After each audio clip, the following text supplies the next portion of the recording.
नमस्कार दोस्तों, मैं आनंद वर्मा आप सभी का स्वागत करता हूं आपके अपने YouTube चैनल ज्ञान बाजार में। दोस्तों आज हम बात करने वाले हैं भारतीय संविधान सभा के लगातार वीडियो में से ये वीडियो भाग 5 का होने वाला है। और दोस्तों हम भाग 5 में बात किए थे संघ की कार्यपालिका, संघ की विधायिका और संघ की न्यायपालिका के बारे में, जहां पे हमने देखा था संघ की कार्यपालिका को बहुत ही बेहतरीन तरीके से देखे थे, जिसमें राष्ट्रपति, उपराष्ट्रपति और प्रधानमंत्री और मंत्री परिषद के बारे में वीडियो अपलोड हो चुका है। तो आप वहां पे जाकर के सारा वीडियो को देख लेंगे, उसके बाद से ये देखेंगे दोस्तों तो बहुत ही बेहतरीन तरीके से आपको समझ में आने वाला है। फिलहाल हम बात करने वाले हैं यहाँ पे संघ की विधायिका के बारे में। और विधायिका के बारे में दोस्तों संसद आता है और संसद दो सदनों में बटे होते हैं, एक राज्यसभा और दूसरा लोकसभा। वहीं पे हम बात करने वाले हैं संसद के बारे में भी, जो वीडियो था उसको हम अपलोड कर दिए हैं। और आज हम बात करने वाले हैं राज्यसभा के बारे में। तो दोस्तों आप हमारे साथ बने रहिए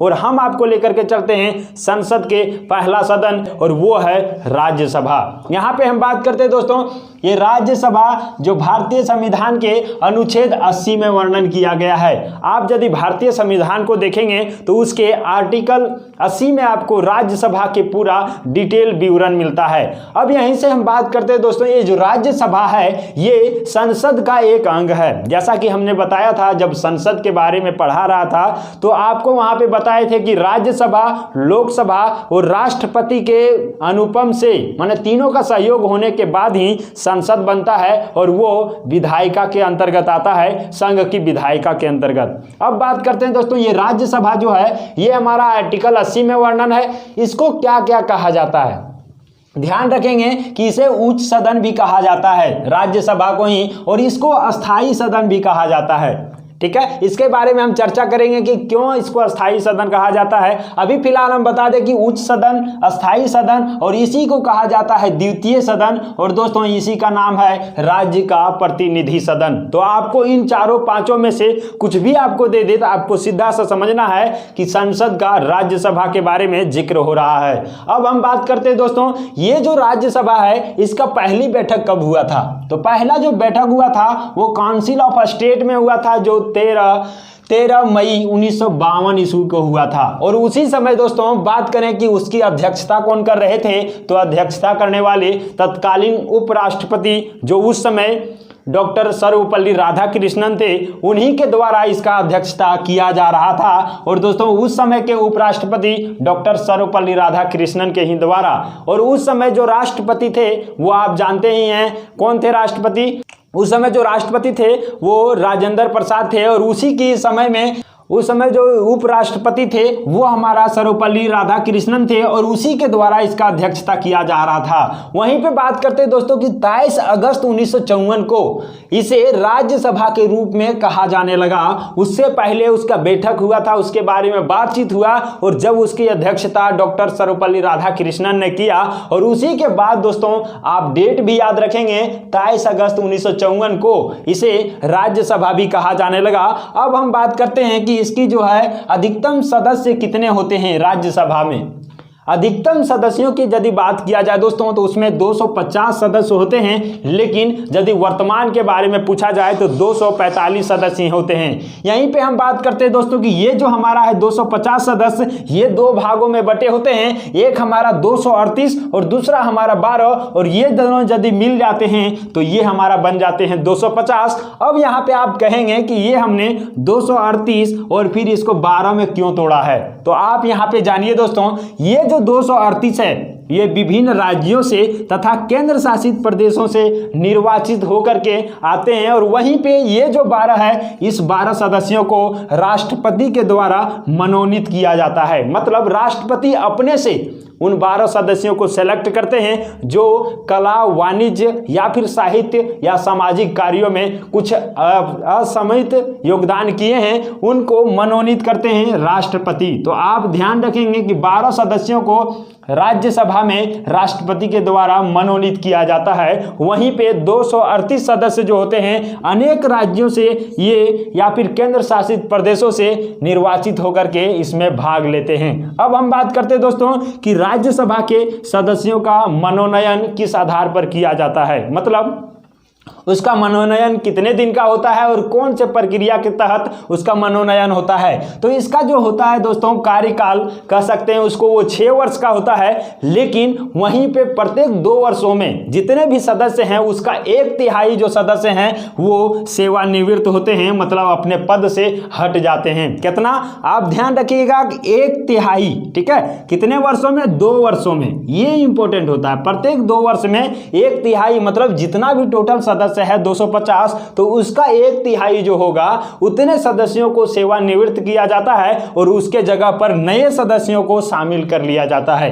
तो ये चीज आपका क्लियर हो चुका होगा। अब चलते हैं यहीं पे कि उनके सदस्य, यदि राज्यसभा के हमको सदस्य बनना है तो उसके लिए कुछ योग्यताएं होनी चाहिए। और योग्यता के बारे में दोस्तों आर्टिकल 84 में कहा गया है, मतलब अनुच्छेद 84 में कहा गया है कि यदि आप राज्यसभा के सदस्य बनना चाहते हैं तो आपके पास योग्यता होना चाहिए कि आप सबसे पहले भारत का नागरिक हो और वहीं पे दोस्तों आपका जो उम्र है वो कम से कम 30 वर्ष का हो, तो आप राज्यसभा के सदस्य बन सकते हैं, मेंबर बन सकते हैं इसका।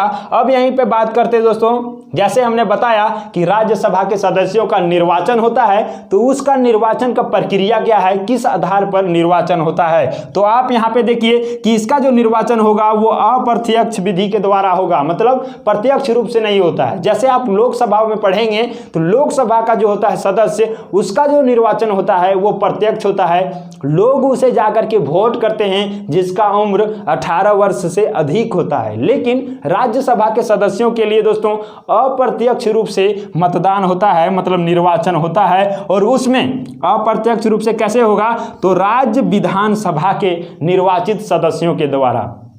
जब हम विधानमंडल के बारे में बताएंगे दोस्तों, उस समय ये 2 भागों में बटा होता है, एक विधानमंडल, एक विधान परिषद और विधानसभा।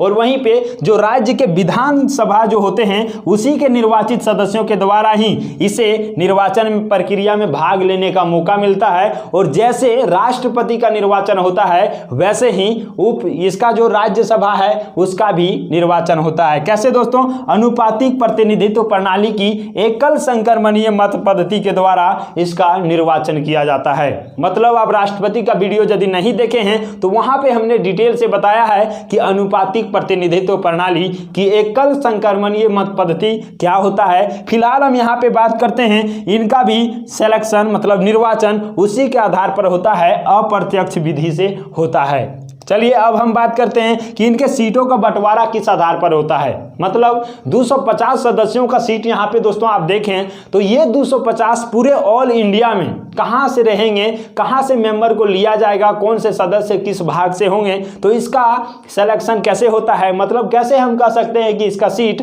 किस प्रकार से बंटता है। तो इसका सिंपल सा नियम है दोस्तों, जनसंख्या के आधार पर, जनसंख्या के आधार पर ही इसके सीटों का बंटवारा किया जाता है। और वहीं पे आप बात करेंगे कि मान लीजिए पूरे 28 राज्यों में इसके जनसंख्या के आधार पर बंट गया, लेकिन 7 केंद्र शासित प्रदेश हैं, तो उसमें क्या होगा। तो आप जानते हैं कि 7 केंद्र शासित प्रदेश में सिर्फ 2 केंद्र शासित प्रदेश जो दिल्ली और पांडिचेरी है, वहां के ही राज्यसभा के विधानसभा जो होते हैं, राज्य विधानसभा के सदस्यों को ही शामिल किया जाता है और उसी के आधार पर उसका सिलेक्शन भी होता है। तो ये चीज आपका क्लियर हो गया होगा कि 7 में से 7 केंद्र शासित प्रदेश में सिर्फ 2 को मौका मिलता है इसमें भाग लेने का।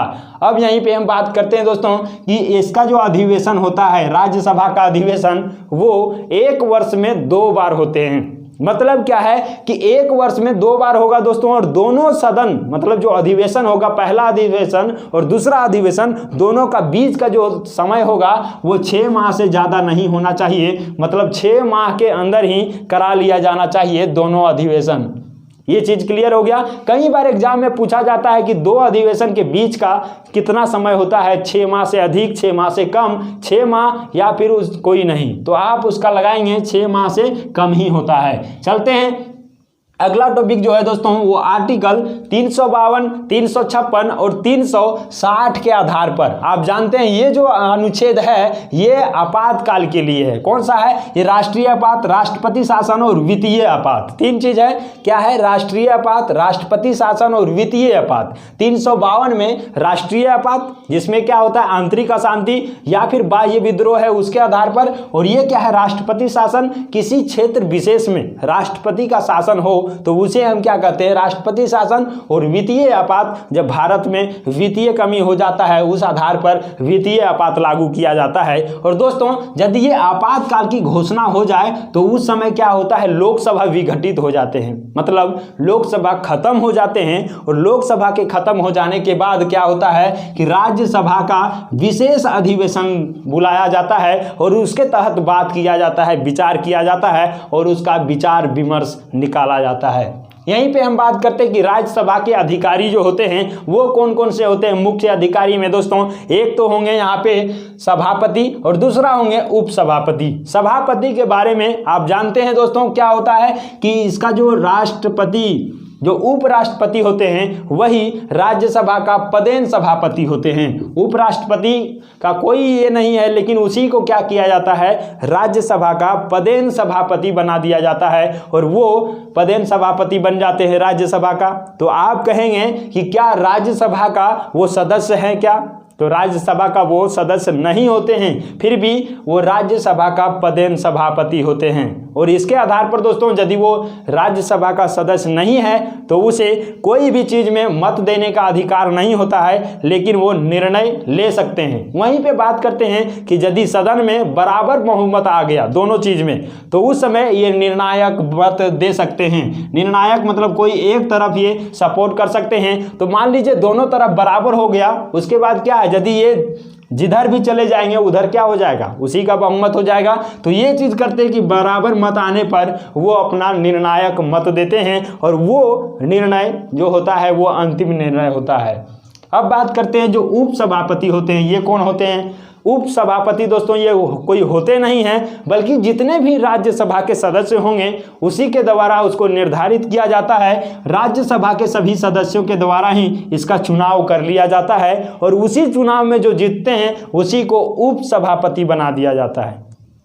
ये चीज क्लियर हो गया होगा। सभापति कौन होते हैं, सभापति उपराष्ट्रपति को ही सभापति बनाया जाता है और वही राज्यसभा के पदेन सभापति बन जाते हैं जो भी भारत के उपराष्ट्रपति होंगे। ठीक है, और वहां पे बात किए दोस्तों, इसमें जो होते हैं राज्यसभा के सदस्य नहीं होंगे क्योंकि वो उपराष्ट्रपति थे, फिर भी उसको सभापति बनाया जाता है राज्यसभा का। दूसरा हमने बताया कि उपसभापति जो होगा उसको चुनाव करा करके, किसके बीच चुनाव होता है, जनता के बीच नहीं, जनता के बीच नहीं होगा।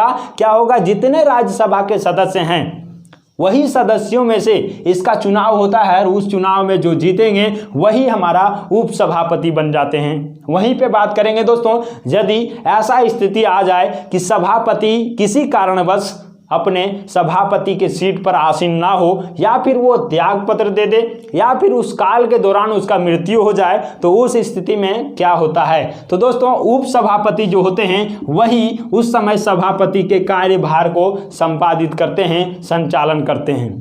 और आप कहेंगे कि यदि मान लीजिए सभापति भी नहीं है और उपसभापति भी नहीं है तो उस स्थिति में क्या होगा दोस्तों, उस स्थिति में राष्ट्रपति अपना विवेक का मत लेते हैं और उसी के अनुसार राज्यसभा के किसी भी सदस्य को उस पद के लिए आसीन करते हैं। राष्ट्रपति को जिन्हें लगेगा कि इनको ये पद दे देना चाहिए, ये अच्छे रूप से संचालित करेंगे, उसी को दे दिया जाता है। और यहाँ से आप इसको सही से समझ पाए होंगे। दोस्तों यहाँ पे एग्जाम में क्वेश्चन इस प्रकार से पूछा जाता है कि यदि किसी कारणवश राज्यसभा के उपसभापति का पद खाली हो तो उस समय उपसभापति के रूप में कौन आसीन होंगे, तो आप उस समय कहेंगे कि ये जो हमारा राष्ट्रपति द्वारा जिस भी सदस्य को, राज्यसभा के सदस्य को कहेंगे वो क्या होंगे, उस पद पर आसीन हो जाएंगे। वहीं पे आपसे क्वेश्चन पूछ सकता है कि यदि क्या भारत के जो उपराष्ट्रपति नहीं रहेंगे तो उस समय राज्यसभा का पदेन सभापति कौन होंगे, तो आपका सही उत्तर होगा उपसभापति जो होंगे राज्यसभा का, वही उस समय सभापति का कार्यभार संपादित करेंगे। ये चीज आपका क्लियर हो गया। अब हम बात करते हैं कि उसका वेतन और भत्ता क्या होगा, मतलब जब काम वो कर रहा है राज्यसभा के सदस्य के रूप में तो उस समय उसके वेतन क्या मिलते हैं। तो आर्टिकल 97 के तहत दोस्तों कहा गया कि संसद के द्वारा जो भी नियत मूल्य इसका निर्धारित किया जाएगा, नियत किया जाएगा, वही उसको दिया जाएगा। और कहाँ से दिया जाता है दोस्तों, ये दिया जाता है संचित निधि से दिया जाता है। संसद के विधि के द्वारा जो संसद निर्धारित कर देंगे कितना दिया जाना चाहिए, तो वही संचित निधि से से राज्यसभा के सदस्यों को वेतन और भत्ता दिया जाता है। वहीं पे दोस्तों अब हम बात करते हैं कि उसका कार्य और शक्तियां क्या क्या होता है। वैसे तो कहा जाता है कि लोकसभा और राज्यसभा दोनों का जो होता है अधिकतर मामले में एक समान कार्य होता है और एक समान शक्ति भी प्राप्त होता है। लोकसभा और राज्यसभा दोनों के सदस्यों को समान शक्ति और समान कार्य भी प्राप्त होता है, लेकिन उसी में से कुछ विशेष होता है जो यहाँ पे है दोस्तों कि राज्यसभा का यदि कोई भी सदस्य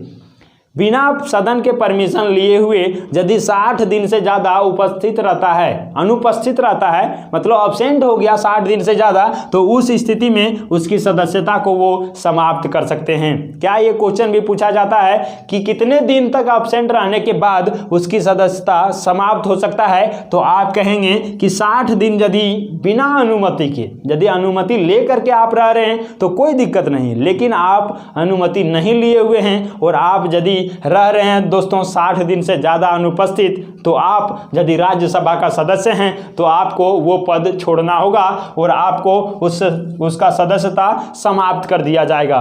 तो ये चीज़ हमने यहाँ पे पूरे ही डिटेल से देख लिया कि राज्यसभा से जितने भी प्रकार के प्रश्न पूछे जा सकते थे एग्जाम में, चाहे वो एसएससी का एग्जाम हो, चाहे वो रेलवे का एग्जाम हो, या फिर एसएससी जीडी का, या ग्रुप डी या एनटीपीसी का एग्जाम हो, या फिर दोस्तों और भी कोई भी एग्जाम हो जो स्टेट लेवल का एग्जाम हो, उन सभी चीज़ों में, सभी एग्जामों में यहीं से प्रश्न पूछे जाते हैं और इससे भी 1 ना 2 क्वेश्चन जरूर पूछे जाते हैं। तो आप ये सारा कुछ समझ पाए होंगे। हमें उम्मीद है कि आपको ये वीडियो बहुत अच्छा लगा होगा, और यदि अच्छा लगा तो दिल से लाइक कीजिएगा और चैनल को सब्सक्राइब नहीं किए हैं तो जल्दी से कर लीजिएगा और बेल आइकन को भी दबा दीजिएगा ताकि अगला आने वाला वीडियो का नोटिफिकेशन आपको मिलता रहे। तो हम लेते हैं आपसे विदा और मिलते हैं अगले वीडियो में। तब तक के लिए bye, take care, love you all.